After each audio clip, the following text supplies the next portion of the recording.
Good evening, everybody. Welcome back to Devils United. We're back with the 6th episode for the player profile, and we'll be discussing Kirsty Hanson's loan spell at Aston Villa. We've got Freya today. How are you doing, Freya?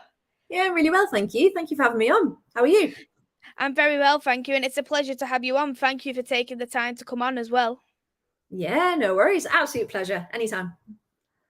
Oh, great. So I'll just say hello to people's in the chat, and then we'll get talking about Hanson and her loan spell at Villa. Hey there, Reese. Thanks for coming in. Hope you are well. And what I've done that for you already, Freya, I put like your Twitter handle and I put in your blogs for Aston Villa in the bio below, so people can go and check that out as well. Brilliant. Thank you very much. You're welcome.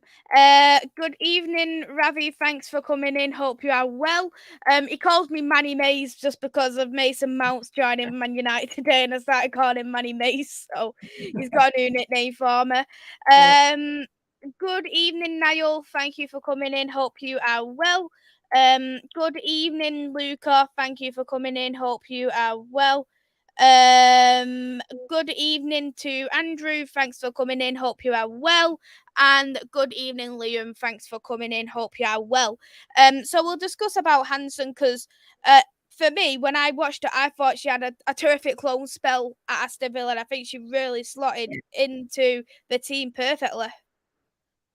Yeah, she has. If you didn't know she wasn't ours, then I don't think you would. Like, she has, absolutely. She's slotted right in, and she's shown that she is a first team player.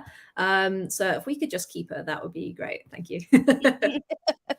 Yeah, I've watched her quite a lot, especially being at Man United and then coming to Aston Villa this season because she wasn't getting the game time the previous season under the new manager, and there could be any particular reason. So I think she really did need to go out there, and when she did go out, I think you could see straight away that a preserved position is on that left hand side because we was morely thinking of her to be used on the right because of Leah Galton, but there was a few times where she dropped back that little bit, didn't she, to play more in the midfield role.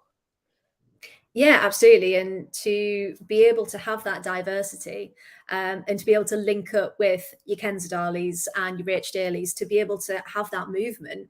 And we've seen what she's able to do when she's given that space. Yeah, absolutely.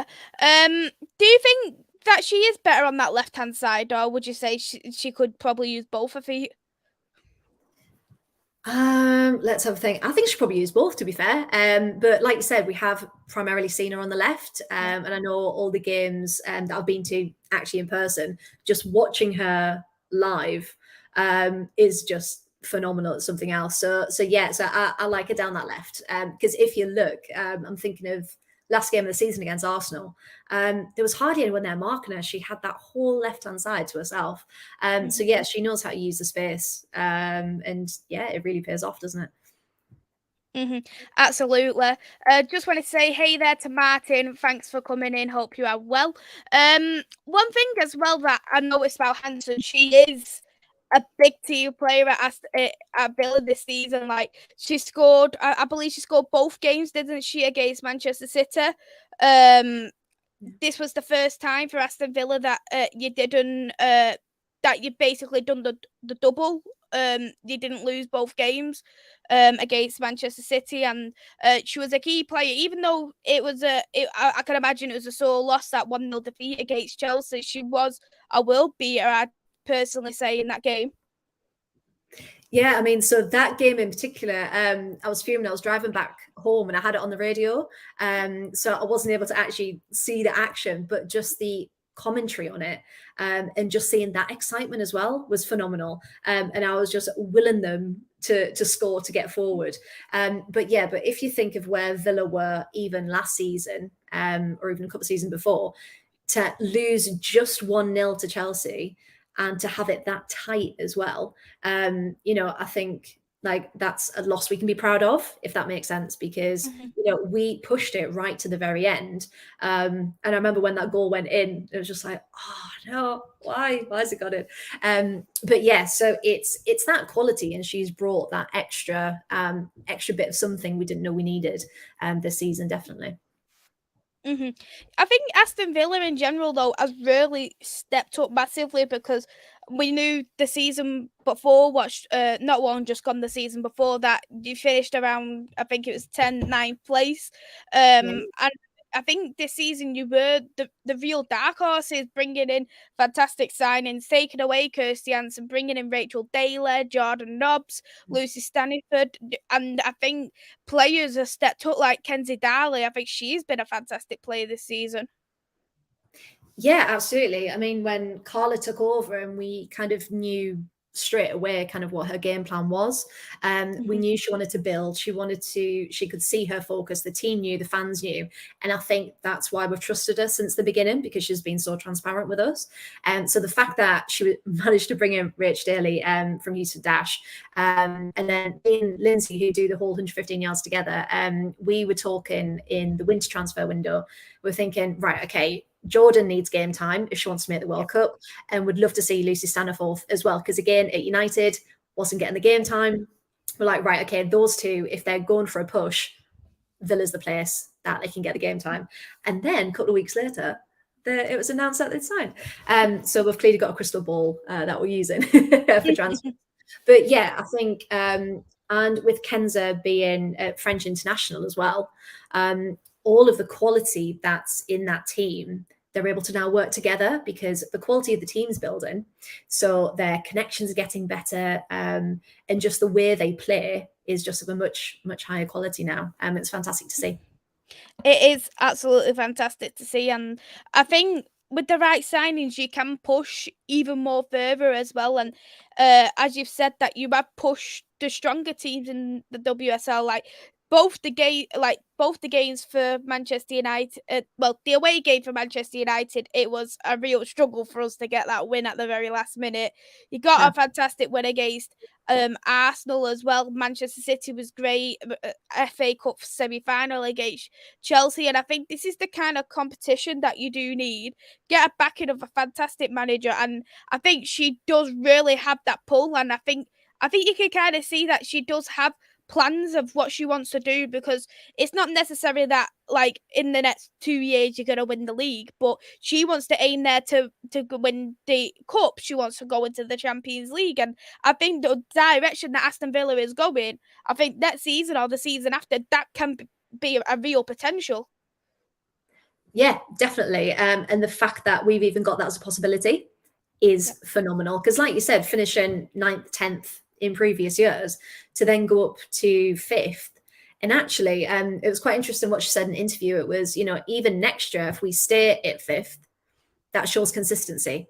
And it shows that we have earned that place. It's not just a one-off fluke. We haven't, it hasn't been magic and all these things to get them into 5th. They've earned it. And I think, please, anyone correct me if I'm wrong, we were the only best of the rest to take points off the top teams as well. So again, like we've said, to challenge, to push, to know that, we're coming for you. We've got the quality to do that. But yeah, just to have that belief, and the fans are phenomenal as well. We've made some great friends in the supporters group, because everyone just loves the club so much. And that's what I like about women's football. It's, you love your club, you love your players, but you wish the best for other teams and players as well. And it's that community. So we are very happy where we finished, really proud of the team. And you can just see Carla, everything that she does. She's just phenomenally proud of the team she's building and our players. Absolutely. I just want to say hello to Twalumber as well. Thanks for coming in. Hope you are well. One thing that I did notice this season is it's the only thing I think what really let down Aston Villa this season. Not that it is a letdown by any point when I do say this. It's just the squad depth, because you had so many injuries this season and nobody looked at the injury crisis that Aston Villa had. I don't personally think. No one seemed to be talking about it. I remember one match, we had like 2 outfield players. That was it. We just had 3 subs named on the bench. That was the last game of the season, wasn't it? That you had 3 subs.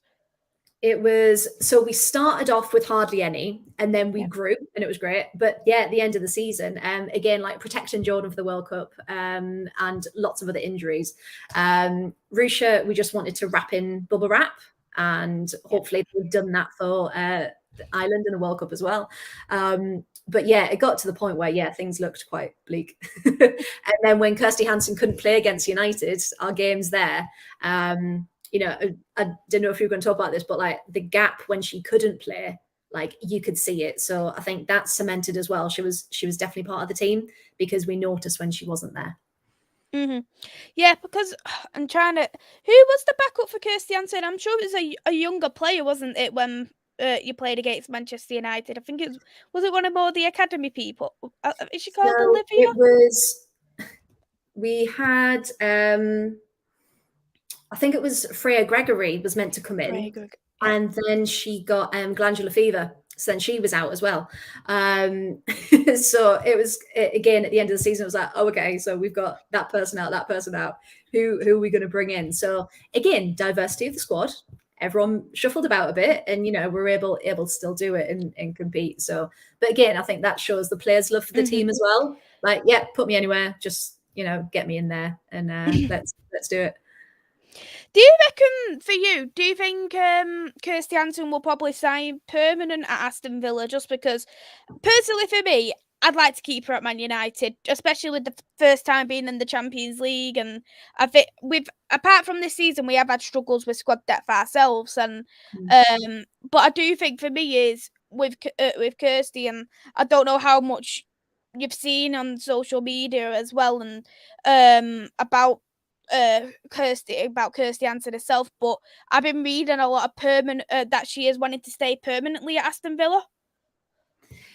That's the thing, I think, especially with the transfer window, especially with key ones like Alessia Russo and things like that, and some of the smaller players kind of get forgotten about, and there's not that many rumours and things. But I mean, we love her to stay because she knows she's got a place here in our first team. She knows she's going to be starting. But what me and Lindsay have said since the beginning is, you know, she is a United player. You've got Champions League. That draw is there to go back and be a part of that, because that experience, and she's still so young, like to get that is phenomenal. But then it's the decision of, do you go back for Champions League and maybe not play?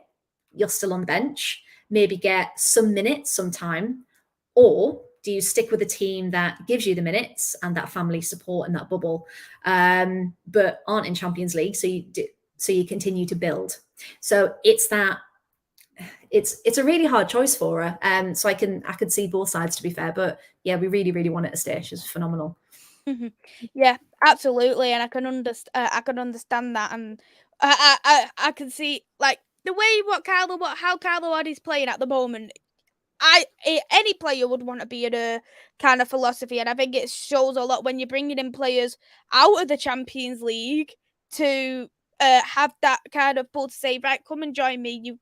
You've got this here, you've got a starting 11 place here. And I think some people don't realise with Kirsty Hanson is that I think a lot of people think she's a lot older than she is, and she's got a lot more experience than you think for her age. Yeah, definitely. And when you think internationally as well, you know, she's been called up for Scotland, and at Villa as well. She's got Rachel Corsie with her, so that wealth of experience on the Scottish team as well. And you just think, where is going to be the best for her in terms of support, in terms of progression, and kind of the emotional and mental side of it as well? You know, where does she feel happiest, rather than focusing on, I don't know, on paper, what's the better deal, if that makes sense. So as long as she makes the right decision for her, which is Villa, then you know, we're happy. But yeah, she's just got to do the right thing. But the choice is really hard. I wouldn't like to be her right now. Yeah, I think for me though, like if I was gonna do it for the best of the players and not the best from my own mindset, probably Aston Villa would probably be the better choice, I would personally say, just because you're even looking at the competition at the moment at Manchester United. You've got Leah Golden, you've got Nikita Paris, you've got Lucia Garcia. There's rumours as well we're bringing in Emma Watson from Rangers. So we are bringing in more players, and then there's players coming back off loan like Adriana Leon. Then you look at them and go, where's everyone going to fit? Well, that's the thing. And that's when you look at kind of the Arsenal team as well. It's like, Beth Mead and Viv are out at the minute with ACLs, and they're trying to bring people in, Alessia. But once they're all back, how are you gonna obviously rotate, but who's going to be starting, who's going to be? So that's the thing with squad depth, is if you look at like Barcelona, for example, they rotate really, really well. So no matter who you've got on the pitch, it's a strong team. So yeah, it's all down to the manager, isn't it? How they are going to manage that situation, and if players have got equal playing time because they all deserve it, or have you got your select few and then everyone keeps on the bench? So again, for Kirsty Hanson, she knows she's got a spot in that starting 11 at Villa, and while she's still progressing, keep that consistency, and keep her going, because we'd hate to lose her to the bench back at United. Exactly. Hey there as well, Vincent. Thanks for coming in. Hope you are well. And hey there, Anshu. Thanks for coming in. Hope you are well. For you, what do you think are the best strengths of Kirsty Hanson? Do you think she's best at a crossing or cutting in? What do you think is her best strengths? We've said, her creativity and her ability to kind of move into space, get on the ball. She's not afraid to kind of stand back, stand off. She's a very physical player, and she wants to get in, she wants to get the ball, she wants to be that team player. Because if you look at her assists, she was joint second assists in the whole WSL. She's up there with, I think I was looking earlier with like Guro Reiten was first, and only had one more assist, was it, I think, or a couple more? I think it was one, yeah, I think it was one, and then she was equal with Chloe Kelly, and she's up there with all these massive names. So the fact that her link-up play is so strong, and she can pick out the players that are around her. And when she is down that left wing and she's bombing it, her crosses in is just brilliant. And when Rich Daly is in the box in the right position, it's just it's magic, and it's a joy to watch. So yeah, really love watching her. I was just looking at the assists just then, and she's got 2 more assists behind Guru Rachin, and she's played one less game as well. And you look at that and you think it's absolutely phenomenal. And I'm looking here as well, Kenzie Darley in with 8 assists. So it just shows the creativity all over the pitch, and Rachel Daly getting highest goals in history of the WSL. I think it's absolutely fantastic. Yeah, because on the last day of the season, so we went down to Arsenal to watch it, and we were keeping an eye on Bunny Shaw, on her goals, and if she was scoring, and like, right, okay, well, we've got 2, Rach, get another one, and like just shouting at her to hopefully get it, and she did, and it was phenomenal. And to equal Viv Miedemar's record is, again, up there with those amazing names. And these people are at Aston Villa, and it's a team that I think for many years has been overlooked, because people want to go to your Arsenal's, your Chelsea's, your Man United, but actually we're a team on the up, which is phenomenal, and things can only get better with the signings and the quality that we're bringing in. Because if people are looking and going, okay, if Rich Daly's there, all right, I'll consider that now. So just to be able to build and have that presence is great.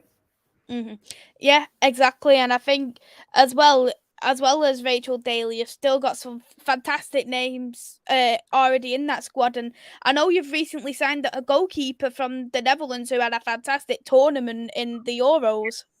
Daphne van Domselaar, yeah. She was. So I went to the Netherlands match against France at the Euros. I did as well. Are we there? Oh, brilliant. And we were sitting behind the goal, and I remember thinking, she's a cracking goalkeeper. And again, me and Lindsay were talking, and we were looking at whose contracts were up, and we went, who would be good? Van Domselaar, she'd be good. And then they signed her. We were like, right, okay, we need to start putting bets on, because this is getting creepy now. But yeah, so she's going to be phenomenal. Obviously, good to lose Hannah Hampton. She's such a superstar. And her going to Chelsea, and then rumours probably out on loan somewhere. I know Corpola's just left Spurs. I know they're talking about her going to Brighton on loan. So it'd be really interesting to see where she ends up when she had a really good spot at Villa. So yeah, we'll keep our eyes on that one. But Van Domselaar looks fantastic. Can't wait to see what she does. And watching the Euros as well, realistically, she probably never thought she was going to get into the squad, and it was just by injury she got in, and she really shown that she can do it on the big stage, being so young as well. I was looking when I seen the recruitment, I thought Aston Villa is just going on the up and up and up even more, because I think probably in the next 5 years or so she's going to be one of the top goalkeepers in Europe. Well, that's the thing, because she's been called up again, hasn't she, for the World Cup in a couple of weeks. And you just think, if you look at the squads now, we've got so many international players playing at this top level, and you think, yeah, okay, this is our quality. This is what we can show, and this is how we can challenge for the top spots. So yeah, Carla Ward is phenomenal, and she just needs to keep doing what she's doing, to be honest. Exactly. I'll be looking forward to seeing a lot more of Aston Villa. Hey there, Paul. Thanks for coming in. Hope you are well. There is a few questions in the chat. What I'll go through as well. So, a question from Ravi: which formation gets the best out of Kirsty Hanson? Oh, I think. See, this is where we need Lindsay. She's more of a tactic formation-y type person. To be honest, she could play anywhere. She could play in a bin bag, and she would get the best out of it. So sorry, Ravi, I can't give you a technical answer there. It's fine. That's it. She just needs to be on the pitch. That's fine. I can completely understand that. I know you usually do play the 4 at the back, don't you? And the formation changes, doesn't it, depending what players you really have on and who's got, who's injured. Yeah. Another question for Ravi: with what Hanson has learned at Villa, will that improve her coming back to Man United? I'd probably easily say yes, to be honest. Yeah, absolutely. I mean, even, everything that she's learned on that pitch, just from being consistently on the pitch and how to be that level of player, is definitely going to help her if she does go back to United. Absolutely. We just don't want her to lose it if she then doesn't get the minutes. So fingers crossed she keeps that. That's the only problem, isn't it, though? It's just one of them 50-50 risks, because you see people go back off the loan and they're still not doing so well because they're not coming off the bench. And you want, for the best of the career, you do want them to develop and to go further, especially, they do say, though, never fall in love with a loan player as well. And I think this would be me, of course, because, like, last season, because we had like Diane Caldwell, I absolutely loved her. And I was absolutely gutted when Reading got relegated, because I was thinking, I wish that bit more for, like, a lot more for her. And I know the same with yourself. If it was Hanson and she stayed and she was benched, you'd be thinking, gutted her. She could have really come to us. Yeah, absolutely. Because if you look at losing Evie Rabjon to yourselves on that, a young player full of potential, and then gone on a professional contract when she was 18. So yeah, it was, when you've got players with such potential that you can see working in the team, you just want to keep them and you want to get the best out of them.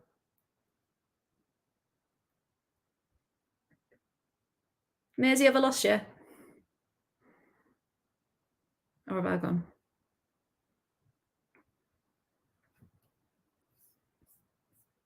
No.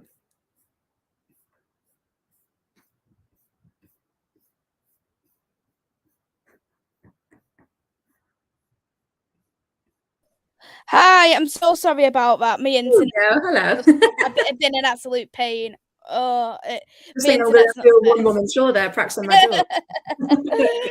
I just literally put my personal hotspot on dead quickly, like, I gotta do this. So sorry about that. Really sorry. No worries. Yeah, Ravi has said we've already spoke about Hanson's strengths, but what do you think Hanson's weaknesses are? None spring to mind. which either I'm completely blocking things out or no, I just think I don't know actually. I just think her continued development because she doesn't often make mistakes on the ball. There's nothing really that stands out. No, I can't think of anything to be honest. Weakness wise. Vincent's asked the question: Rachel Daly and Leisha Lehman being played at Man United. How do you feel if we was to sign them from Villa? No, you're not allowed. No, we're keeping Rach for the foreseeable. Alicia Lehman, I don't know if I think her contract was up or it's soon. She might have an extension option to extend. I'm not too sure, but yeah, there were rumors her contract negotiations I think are ongoing. I don't know. Someone needs to check that. But yeah, no, you're not allowed them. Sorry. Where do you think she could end up, Alicia Lehman, then, if like she was to leave? Have you heard any rumours at all? Haven't heard anything. I think unless you're really, really looking for it, which I have. But again, there's not much going about. So yeah, there was literally only that inkling of contracts up, what could happen, because there was Remy Allen, Risha Littlejohn, loads seemed to go at once, and she wasn't one of them. So I'm assuming she's staying. Everything's fine. Absolutely good to lose Remy and Risha. Absolutely good, but can't wait to see where they end up next. Hopefully it's somewhere that will love them as much as we did. But yeah, I don't know. I think Alicia would stay. I don't know if she'd go abroad. I don't know if she'd stay in the WSL. Yeah, I was just having a look there, and it does show that her contract's supposed to be up coming into the summer. So it'd be interesting where she would end up as, because again, I haven't heard nothing at all of where she could be end up going. But I can imagine with Rachel Daly, she got an absolute ton if we wanted to go for her. Because I remember the winter before you went and got her in the summer, she was actually linked for us to go on loan. And I'm absolutely wounded that we didn't get her on loan now. Do you think she would have come in as a striker though, for you? No, I think she would have come in as a fullback. I reckon she would have been, because for me in that year, I personally don't think that Hannah Blundell was at her best this season. I think she's been absolutely spectacular, but I think she probably would have been that competition there for Hannah Blundell. Or I do think another option is that she would have been played in the midfield, because there was that one point where we had that many injuries that Katie Zellum had to play as a centre back in one game. And how did that go? We drew 1-1. Did lose. Take it. No, we didn't lose, so that's a good thing at least. That we literally only had one fully fit centre back, and I think the only fully fit centre back was Diane Caldwell. Everybody else was injured. Even Hayley Ladd was injured, who could slot into the centre back. We had nobody. Question from Reese: going forward, do you think Villa could be a top 3 contender next season, provided your players stay fit? Oh, what a question. I don't think we're ready for top 3. I think we were closing down 4th. There was a gap, but there wasn't like an unachievable gap. Yeah. So I think if anything, I mean, like Carla said, we'd love to stay, 5th, great. I think we can definitely push for 4th. I think 3rd might be a bit too much at the minute, but watch the space. Give us a couple of years. A few more players. You never know. Yeah, I was just having a look here at the table as well, because you was 10 points behind Manchester City and Arsenal, because they both finished on the same amount of points. But you only had two more losses than them. Realistically, that's not even that bad either. Two losses between a top 4 team. Yeah, because when you think there's not that many games when you compare it to Premier League, Championship, etc. So actually, the games we've got, we know we need to make every game count, because obviously one loss is, it can make the difference, as we've seen in the battle for the top the last couple of seasons. It's been down to the last game, hasn't it? So I think that's part of the plan going forward as well, just making sure every opportunity we take Because I know they were talking about it with Sam Kerr. They were like, she only needs one opportunity. Yep. And she did. She took it in that game. But yeah, so we need to be a lot more clinical in front of goal to be able to take those chances, because there are so many opportunities we had this season that we just didn't take it, and then it was either a draw or a loss when we know we were capable of more. So moving forward, just taking those opportunities really, and you never know where we'll end up. We know how you feel with one opportunity, one goal when it comes to Sam Kerr. It's happened to us twice this season. Twice. But yeah, I completely agree with that. The WSL is so tight, and we've us as fans have been drilling it into ourselves, going, right, we need to win, but we need the goal difference. Because last season we didn't have the goal difference. We're like, goal difference, goal difference, goal difference. Wherever you can, batter these teams. We need, and there was some times where, I know Reading away is very hard, and I was thinking I think we had something like 20 total shots. I thought we could have done a bit more there. We could have had a few more goals behind us. Yeah, because that's the thing as well. When you've got teams like your Reddens and your Leicesters and your Brightons, they had to be so strong defensively because they knew they were, lacking up front, and they were trying not to, let any goals in, and to be that strong. So yeah, it's a case of, again, taking every opportunity, but being able to exploit the team as well, and be like, right, okay, where can we push them? Where can we, where are the gaps? Where can we get in? But if you look at the gap between the top and the bottom of the table, is just insane. So yeah, as much as I'd love more games in the season, it's just not ready yet, is it? The teams that are about to make the competition bigger. So yeah, we'll see. I do think the league definitely does need the expansion. I did say around 15 could be probably acceptable, but I think for me there is a big massive gap between the Championship and the WSL, and some of them still are part-time, and we've seen very recently Reading's become part-time. Yeah, because I'm from the Northeast originally, so Sunderland are my primary team, and Sunderland women, they're doing a hybrid model at the minute. So some are able to go full-time, some are still part-time, some are studying, and it's for some to have that chance is phenomenal. So things are changing, and then Newcastle women becoming full-time, professional as well. It was fantastic. So change is coming slowly, but yeah, if you compare Sunderland, Newcastle to Arsenal, there's no comparison, is there? So yeah, so we just need to kind of reform it to where it's going to be fairer, because 15 teams would be lovely, but if you've got 12 great ones and 3 that are like, what are we doing here, like really tiny little fish, then yeah, it wouldn't be fair, would it? So yeah, I'd love to see it progress on where we do have more teams that are able to compete. Completely agree with that. Ravi said he's a Liverpool fan, and he wanted to know your thoughts on the 3-3 draw against Liverpool.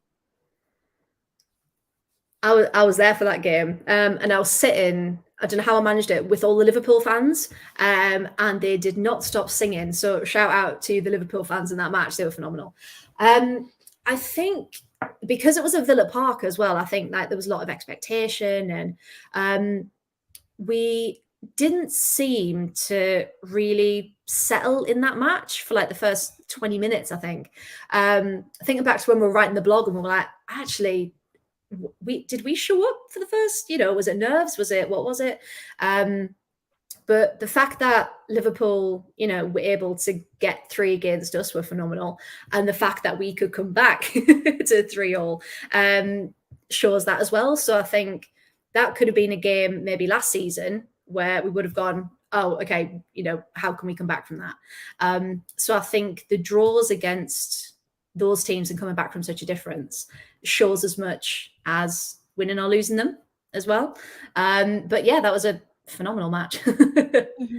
I think it just really shows the characteristics in the team, and to bring the players in who's hungry, who's willing and ambitious as well. And I know Hanson, it's all their characteristics. So having them type of players all over the pitch, because built that team very, very well, and there is more to be built upon as well. So I think for me, I said the same with Man United, that if that was the last season, we would have drawn that, we would have lost that, and I think that just really shows how far the team has come and the manager.